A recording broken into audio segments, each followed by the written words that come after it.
Tahun 1942, dunia dilanda Perang Dunia II. Di Asia Timur, Jepang muncul sebagai kekuatan baru yang menakutkan. Dalam waktu singkat, pasukan Gagasaran Jepang menaklukkan wilayah luas, dari Tiongkok, Filipina, Malaya, hingga akhirnya Nusantara atau Hindia Belanda. Namun, bagaimana kekuatan sebesar Belanda yang telah berkuasa lebih dari 300 tahun di Indonesia bisa menyerah begitu cepat hanya dalam beberapa minggu?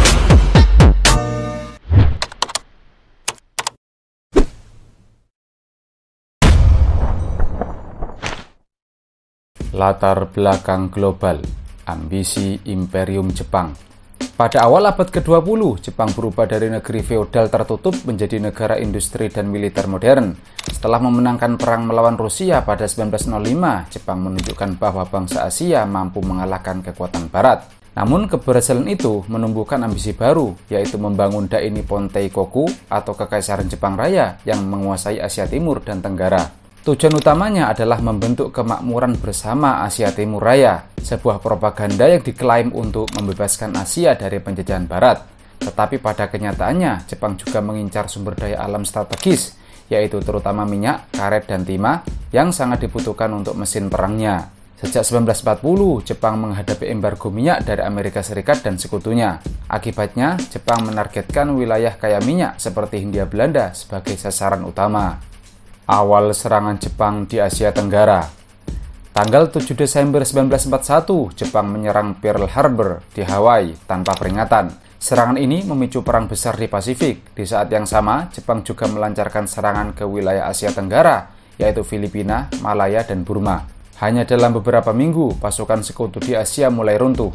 Inggris terpaksa mundur dari Malaya, dan Singapura jatuh pada 15 Februari 1942. Kemenangan demi kemenangan itu membuka jalan bagi Jepang untuk bergerak ke selatan menuju Hindia Belanda. Belanda yang sejak 1940 sebenarnya sudah diduduki oleh Jerman di Eropa, tidak memiliki kekuatan besar di Asia. Tentara kolonial Belanda di Hindia Belanda yang dikenal sebagai KNIL hanya berjumlah sekitar 80.000 orang, sebagian besar pribumi dengan peralatan yang ketinggalan zaman. Serangan ke Hindia Belanda. Jepang melancarkan serangan ke Hindia Belanda dari berbagai arah. Pada 11 Januari 1942, pasukan Jepang mendarat di Tarakan, Kalimantan Timur, sebuah wilayah penting karena ladang minyaknya. Hanya dalam 2 hari, Tarakan jatuh. Beberapa minggu kemudian, Jepang menyerang Balikpapan dan Samarinda, 2 pusat minyak terbesar di Hindia Belanda. Pertahanan Belanda tidak mampu menahan kekuatan udara dan laut Jepang. Sementara itu, dari timur, pasukan Jepang bergerak melalui Sulawesi dan Maluku, lalu dari barat mereka menyerbu Sumatera dan Jawa. Pertempuran besar terjadi di Laut Jawa pada 27 Februari 1942, di mana armada gabungan sekutu, yaitu Belanda, Inggris, Amerika, dan Australia, mencoba menghentikan armada Jepang. Namun pertempuran itu berakhir tragis, yaitu hampir seluruh kapal sekutu tenggelam. Kekalahan di Laut Jawa membuat pertahanan Hindia Belanda lumpuh total. Kini hanya Pulau Jawa yang tersisa, yaitu pusat pemerintahan kolonial Belanda. Runtuhnya pertahanan Belanda di Jawa. Pada awal Maret 1942, pasukan Jepang melakukan pendaratan besar-besaran di 3 titik, yaitu Banten atau Jawa Barat, Eretan Wetan atau Indramayu, dan Kerandegan atau Cilacap. Dalam waktu kurang dari seminggu, mereka sudah mendekati Batavia dan Bandung.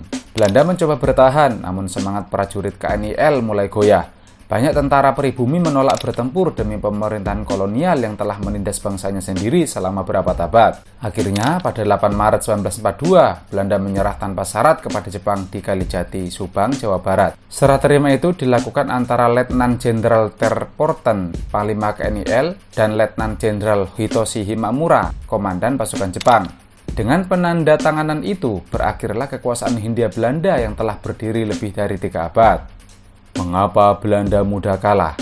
Secara ilmiah dan militer, kekalahan Belanda sebenarnya bisa dijelaskan melalui beberapa faktor empiris. Pertama, kelelahan kolonial. Belanda sudah kehilangan Eropa akibat pendudukan Jerman. Dukungan logistik dan moral dari pusat kekuasaan praktis terputus. Kedua, kekuatan Jepang lebih modern. Jepang memiliki pesawat tempur canggih seperti Mitsubishi Zero, kapal perang besar, dan strategi Blitzkrieg cepat yang meniru model Jerman. Ketiga, kelemahan KNIL. KNIL berisi campuran tentara Eropa dan pribumi tanpa kesatuan semangat, persenjataan tua, koordinasi buruk, dan minim latihan tempur modern. Keempat, perang yang tak seimbang.